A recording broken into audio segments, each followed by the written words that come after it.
আসসালামু আলাইকুম প্রিয় বন্ধুরা, সিফাত ইংলিশের আজকের এপিসোডে তোমাদের স্বাগতম। আশা করি তোমরা সবাই ভালো আছো। আমি আলহামদুলিল্লাহ আল্লাহর রহমতে ভালো আছি। তো গত ক্লাস ছিল ট্রান্সফরমেশনের সিম্পল কমপ্লেক্স কম্পাউন্ডের পরিচিতি এবং কয়েকটা রুলস নিয়ে। তো প্রথম পর্ব যারা দেখেছো তারা অবশ্যই জানো যে সিম্পল কমপ্লেক্স কম্পাউন্ড কাকে বলে, কিভাবে হয়, কি থাকলে সিম্পল হয়, কি থাকলে কমপ্লেক্স কম্পাউন্ড হয়।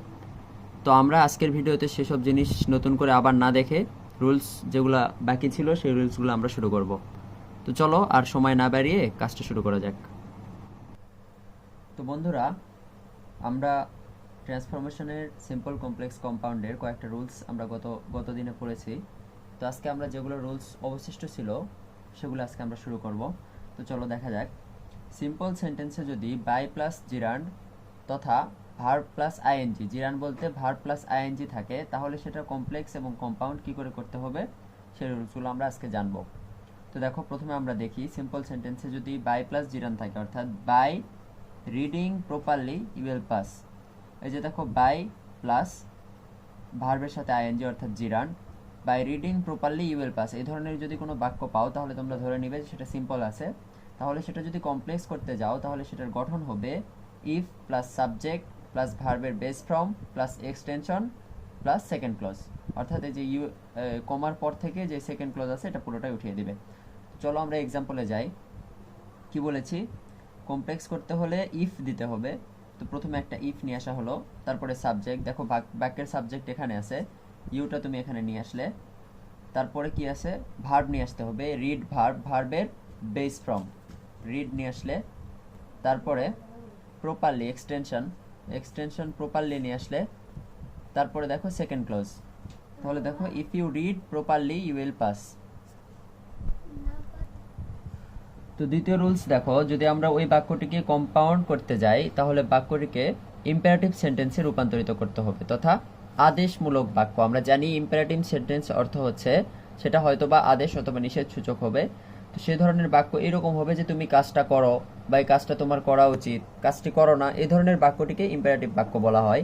তো দেখো, যখন আমরা বাই প্লাস জিরান্ড যুক্ত সিম্পল সেন্টেন্সকে কম্পাউন্ড সেন্টেন্স করতে যাব তাহলে বাক্যটিকে ইম্পারেটিভ তথা আদেশমূলক বাক্যে রূপান্তর করতে হবে। তো সেটার গঠন দেখে আমরা আসো। ইম্পারেটিভ সেন্টেন্স কিভাবে গঠন করতে হয়, প্রথমে মেইন ভার্ব, তারপর এক্সটেনশন, তারপরে অ্যান্ড, তারপরে সেকেন্ড ক্লজ। অত্যন্ত ইজি। প্রথমে মেইন ভার্ব নিয়ে আসবে। দেখো এখানে by reading properly you will pass, এটার মধ্যে মেইন ভার্ব কোনটা, রিড ভার্ব। তাহলে মেইন ভার্ব নিয়ে আসতে বলা হয়েছে, অর্থাৎ আইএনজি তুমি বাদ দিবে, রিড লিখলে, লেখার পরে এক্সটেনশন দেখো প্রপারলি এক্সটেনশন নিয়ে আসলে, তারপরে অ্যান্ড নিয়ে আসতে হবে, অ্যান্ড দিলে, তারপরে সেকেন্ড ক্লোজ পুরোটাই উঠিয়ে দিলে ইউ উইল পাস। তো তোমরা সর্বদাই মনে রাখবে যে কম্পাউন্ড সেন্টেন্সে কখনো মাঝখানে কমা হয় না। সিম্পল সেন্টেন্স কমপ্লেক্স সেন্টেন্সে খেয়াল করলে দেখতে পাবে যে একটা কমা আছে, কিন্তু তোমরা যখন কম্পাউন্ড সেন্টেন্স করতে যাবে তখন কখনোই সেন্টেন্সের মাঝখানে কমা দিবে না। তো কম্পাউন্ড সেন্টেন্সে ছিল read properly and you will pass. তো দেখো, আজকে আমি তোমাদের জন্য একটা প্র্যাকটিস দিয়েছি, by working hard you will success. এটা একটি সিম্পল সেন্টেন্স। এই সেন্টেন্সটিকে তোমরা কমপ্লেক্স এবং কম্পাউন্ড করার চেষ্টা করো, দেখো পারো কিনা। তো চলো আমরা পরের রুলসে যাই। পরের রুলস হচ্ছে সিম্পল সেন্টেন্সে যদি উইদাউট প্লাস জিরান্ড থাকে, আগের রুল ছিল বাই প্লাস জিরান্ড, আর এই রুলটা হচ্ছে তার বিপরীত, অর্থাৎ উইদাউট প্লাস জিরান্ড থাকে, তাহলে বাক্যটা কেমন হবে, without reading properly you will fail. এটা হচ্ছে সিম্পল সেন্টেন্স। তো তুমি সিম্পল সেন্টেন্সটিকে যদি কমপ্লেক্স সেন্টেন্সে রূপান্তরিত করতে যাও তাহলে গঠন এমন হবে, if plus subject plus do does did, প্রয়োজন অনুযায়ী যেটা হবে, plus not plus verb plus extension plus second clause. তো দেখো, উদাহরণে আসলে বুঝতে পারবে। উইদাউট উঠে যাবে, বাস উইদাউট উঠে গেল, ইফ যুক্ত হলো, তারপরে দেখো সাবজেক্ট, বাক্যের সাবজেক্ট কোনটা, ইউ সাবজেক্ট এখানে নিয়ে আসলে, তারপরে ডু ডাজ ডিড থেকে ইউ সাবজেক্ট আসলে, ডু ডাজ ডিডের মধ্যে ডু হবে, ডু নিয়ে আসলে, তারপরে নোট হবে ডন্ট, তারপরে মেইন ভার্ব রিড, তারপরে এক্সটেনশন প্রপারলি, তারপরে কমা, তারপরে সেকেন্ড ক্লজ পুরোটাই উঠিয়ে দিলে ইউ উইল ফেল। বাস দেখো, বাক্যটি গঠন হয়ে গেছে। সিম্পল সেন্টেন্সে ছিল without reading properly you will fail. তো এটা যখন আমরা কমপ্লেক্স করলাম নিয়ম অনুযায়ী তখন কি হলো, if you don't read properly you will fail. তো আসো বাক্যটি আমরা কম্পাউন্ড সেন্টেন্সে রূপান্তরিত করি। বাক্যটি ইম্পারেটিভে রূপান্তরিত করতে হবে। আমরা এটা মনে রাখবো যে সিম্পল থেকে কম্পাউন্ড করতে হলে বাক্যটি ইম্পারেটিভ সেন্টেন্সে রূপান্তরিত করতে হবে। আর আমরা পূর্বেই বলেছি ইম্পারেটিভ অর্থ হচ্ছে আদেশ বা নিষেধ সূচক বাক্য। তো দেখো এটার গঠন দেখো, main verb plus extension plus or plus second clause, অত্যন্ত ইজি একটা নিয়ম। তো দেখো উইদাউট উঠে গেল, মেইন ভার্ব কি রিড, রিড ভার্ব এখানে নিয়ে আসলাম, তারপরে এক্সটেনশন প্রপারলি নিয়ে আসলাম, তারপরে অর নিয়ে আসলাম, তারপরে সেকেন্ড ক্লজ পুরোটাই উঠিয়ে দিবে, ইউ উইল ফেল। আর আমি আগেই তোমাদের বলেছি যে কম্পাউন্ড সেন্টেন্সে কখনো কমা হয় না, তো ভুল করেও কমা দিতে যাবে না, কারণ কমা দিলে তোমার বাক্যটি অগ্রহণযোগ্য হবে। তো আজকের প্র্যাকটিস দেখো, without working hard you will be failed. এটা তোমরা কমপ্লেক্স এবং কম্পাউন্ডে রূপান্তর করার চেষ্টা করবে। তারপরে রুলসটা দেখো, ইনফিনিটিভ যুক্ত সিম্পল সেন্টেন্স হলে, ইনফিনিটিভ কাকে বলে? টু প্লাস ভার্বের বেস ফর্ম। ইনফিনিটিভ যুক্ত যদি কোনো সিম্পল সেন্টেন্স হয়, সেই সেন্টেন্সটি কেমন হবে? I come to college to join my class. দেখো টু প্লাস ভার্ব, জয়েন একটা ভার্ব, তো I come to college to join my class, আমি কলেজে এসেছি ক্লাসে জয়েন করার জন্য। তো এই সেন্টেন্সটি যদি আমরা কমপ্লেক্স সেন্টেন্সে রূপান্তরিত করতে যাই, তাহলে গঠন কেমন হবে? ফার্স্ট ক্লজ, দেখো first clause I come to college, এই পর্যন্ত হচ্ছে ফার্স্ট ক্লজ।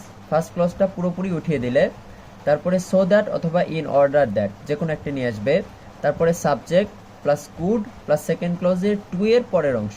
তো দেখো আমরা এক্সাম্পলে আসি, ফার্স্ট ক্লজ পুরোটাই উঠিয়ে দিলাম, আই কাম টু কলেজ, তারপরে সো দ্যাট, তারপরে সাবজেক্ট, দেখো বাক্যের সাবজেক্ট হচ্ছে আই, সাবজেক্ট নিয়ে আসলাম, তারপরে কুড নিয়ে আসলাম, তারপরে টু এর পরের অংশ, দেখো এই যে টু আছে, টু এর পরের অংশ জয়েন মাই ক্লাস, বাস এত ইজি একটা নিয়ম। দেখো ইনফিনিটিভ যুক্ত সিম্পল সেন্টেন্স কেমন হয়? I come to college to join my class. এটাই যদি তুমি কমপ্লেক্সে করতে যাও, তাহলে সেটা হয়ে আসছে I come to college so that I could join my class. তো দেখো এই বাক্যটিকে যদি আমরা কম্পাউন্ড সেন্টেন্সে করতে যাই, তাহলে কেমন হবে? গঠন দেখো, ফার্স্ট ক্লজ অপরিবর্তিত থাকবে, তারপরে অ্যান্ড হবে সেকেন্ড ক্লজের টু এর পরের অংশ। দেখো অত্যন্ত ইজি একটা নিয়ম, ফার্স্ট ক্লজ পুরোটাই হবে আই কাম টু কলেজ, এই পর্যন্ত পুরোটাই আই কাম টু কলেজ, তারপরে অ্যান্ড দিলাম, তারপরে টু এর পরের অংশ, এই টু এর পর থেকে join my class, I come to college and join my class. Practice দেখো, তো এটার প্র্যাকটিস দেখো, I come to market to buy some books, এটা একটা সিম্পল সেন্টেন্সে আছে বাক্যটি। তোমরা অবশ্যই এই বাক্যটিকে কমপ্লেক্স এবং কম্পাউন্ড করার চেষ্টা করবে। আমি আশা করি তোমরা পারবে, কারণ তোমরা রুলসটুকু মনোযোগ দিয়ে দেখেছো। এরপরে আসো পরের রুলসে।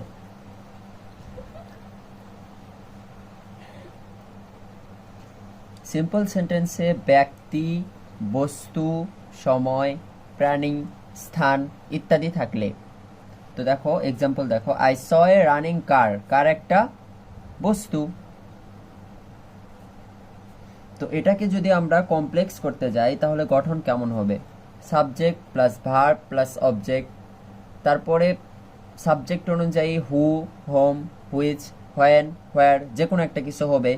যদি ব্যক্তি হয় তাহলে হোম হবে অথবা হু হবে, সময় হলে হোয়েন হবে, প্রাণী হলে হুইচ হবে, স্থান হলে হোয়ার হবে, তারপরে বস্তু হলে হুইচ হবে। এইরকমভাবে তোমরা যেটা অনুযায়ী তার সাথে যেটা হবে সেটা দিয়ে দেবে, প্লাস বি ভার্ব প্লাস বাক্যের আইএনজি যুক্ত ওয়ার্ড, অর্থাৎ এই ওয়ার্ডটা। তো দেখো আমরা এক্সাম্পলে আসি, আই স এ রানিং কার, এটা ছিল সিম্পল সেন্টেন্স। তো এটা যখন আমরা কমপ্লেক্স করতে যাব, প্রথমে সাবজেক্ট দিলাম, তারপরে ভার্ব স, অবজেক্ট এ কার, এটা হচ্ছে অবজেক্ট, এ কার দিলাম, তারপরে সাবজেক্ট অনুযায়ী হোম, হু, হুইচ, হোয়েন, হোয়ারের মধ্যে থেকে দেখো কার একটা বস্তু, সুতরাং হুইচ হবে, হুইচ দিলাম, তারপরে বি ভার্ব ওয়াজ দিলাম, যেহেতু স পাস্ট টেন্সে আছে সুতরাং ওয়াজ দিলাম, তারপরে বাক্যের আইএনজি যুক্ত ওয়ার্ড অর্থাৎ রানিংটা দিয়ে দিলাম। তো দেখো সিম্পলে ছিল আই স এ রানিং কার, এটা যখন আমরা কমপ্লেক্সে আসলাম তখন হলো I saw a car which was running. তারপরে এই বাক্যটি যদি আমরা কম্পাউন্ড সেন্টেন্সে রূপান্তরিত করতে যাই, তাহলে গঠন কেমন হবে?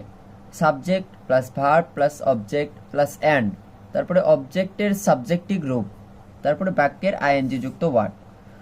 তো দেখো এক্সাম্পলে আসি, subject I, verb saw, object a car, তারপরে অ্যান্ড, তারপরে দেখো অবজেক্টের সাবজেক্টিভ রূপ বলতে যা বোঝায়, এখানে অবজেক্ট হচ্ছে কার, কারের সাবজেক্টিভ রূপ কি? ইট। যদি এখানে কোনো ব্যক্তি থাকতো, মাসুদ থাকতো, তাহলে তার সাবজেক্টিভ রূপ হতো হি।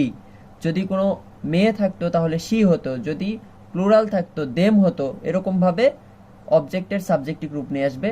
তারপরে বি ভার্ব ওয়াজ, তারপরে বাক্যের আইএনজি যুক্ত ওয়ার্ড। দেখো রানিং, বাক্যের আইএনজি যুক্ত ওয়ার্ড রানিং। তো দেখো I saw a car and it was running. তো তোমাদের জন্য একটা প্র্যাকটিস দিলাম, I saw a flying bird. এটার তোমরা কমপ্লেক্স এবং কম্পাউন্ড করবে। আশা করি তোমরা পারবে, চেষ্টা করো। পরের রুলসটা দেখো, এবং এটাই আমাদের সিম্পল কমপ্লেক্স কম্পাউন্ডের একবারে সর্বশেষ রুলস। তো দেখো সিম্পল সেন্টেন্সে বিসাইড বা বোথ থাকলে, সিম্পল সেন্টেন্সে যদি বিসাইড বা বোথ থাকে, দেখো example, beside being a famous player he is a good student. Beside being a famous player he is a good student. তো এই বাক্যটি যদি আমরা কমপ্লেক্সে রূপান্তরিত করতে যাই তাহলে বিসাইড বিং এই শব্দটুকু উঠে যাবে প্রথমেই। তারপরে গঠন দেখো, হোয়াইল যুক্ত হবে plus subject plus be verb plus object plus second clause. এক্সাম্পলে আসো, দেখো প্রথমে আমরা বলেছি বিসাইড বিং, এটা পুরোটাই উঠে যাবে, গেল। তারপরে কি হবে? সাবজেক্ট হবে। বাক্যের সাবজেক্ট কে? বাক্যের সাবজেক্ট হচ্ছে হি। তো কি করলাম? হোয়াইল দিলাম, তারপরে হি দিলাম, তারপরে দেখো বি ভার্ব ইজ দিলাম, তারপরে হচ্ছে object a famous player object দিলাম, তারপরে দেখো এই কমা, তারপরে সেকেন্ড ক্লজ পুরোটাই উঠিয়ে দিলাম, he is a good student. বাস, এটা কমপ্লিট। তারপরে এটা যদি আমরা কম্পাউন্ড করতে যাই তাহলে গঠন দেখো, সাবজেক্ট হবে, তারপরে বি ভার্ব, তারপরে নট অনলি, তারপরে অবজেক্ট, তারপরে বাট অলসো, তারপরে সেকেন্ড ক্লজের অবজেক্ট। তো দেখো এক্সাম্পল দেখো, subject he, be verb is, not only, তারপরে অবজেক্ট এ ফেমাস প্লেয়ার, তারপরে বাট অলসো, তারপরে সেকেন্ড ক্লজের অবজেক্ট। দেখো সেকেন্ড ক্লজ হচ্ছে হি ইজ এ গুড স্টুডেন্ট, তাহলে হি হচ্ছে সাবজেক্ট, ইজ ভার্ব, অবজেক্ট হচ্ছে এ গুড স্টুডেন্ট। তো আমরা এ গুড স্টুডেন্ট তুলে দিলাম। তো এটা কেন এরকম হলো তার কারণ আমি তোমাদেরকে পূর্বে বলেছি যে কম্পাউন্ড সেন্টেন্সে একটা ফার্স্ট ক্লজ এবং সেকেন্ড ক্লজের সাবজেক্ট এবং ভার্ব যদি একই হয় তাহলে দ্বিতীয়বার সাবজেক্ট এবং ভার্ব উল্লেখ করতে হয় না। তাই আমরা এখানে he is not only a famous player but also he is a good student না লিখে সাবজেক্ট এবং ভার্বকে আমরা স্কিপ করলাম, করে এখানে শুধু এ গুড স্টুডেন্ট লিখে দিলাম। তো এই ছিল আমাদের সিম্পল কমপ্লেক্স কম্পাউন্ডের কয়েকটি রুলস। আশা করি তোমরা যদি এই কয়েকটি রুলস ভালোভাবে আয়ত্ত করতে পারো তাহলে ইনশাআল্লাহ সিম্পল কমপ্লেক্স কম্পাউন্ড থেকে যে কোনো ধরনের প্রশ্ন আসলেই তোমরা সেটা সমাধান করতে পারবে। তো এটার প্র্যাকটিস দেখো, beside being a farmer Rajiv is a village doctor. তো তোমরা এটা করার চেষ্টা করো, আমি আশা করি তোমরা খুব ভালোভাবে এটা পারবে। তো প্রিয় বন্ধুরা, আমাদের আজকের মতো সিম্পল কমপ্লেক্স কম্পাউন্ডের সবগুলো রুলস শেষ হয়ে গেল। তো আমরা সামনের দিনে ইনশাআল্লাহ ট্রান্সফরমেশনের অন্য কোনো আইটেম নিয়ে আসবো। তোমরা কমেন্ট করে জানিও যে তোমরা কোন অপশন নিয়ে আসলে, কোন আইটেম নিয়ে আসলে তোমাদের উপকৃত হবে। সে পর্যন্ত ভালো থাকো, সুস্থ থাকো। আসসালামু আলাইকুম।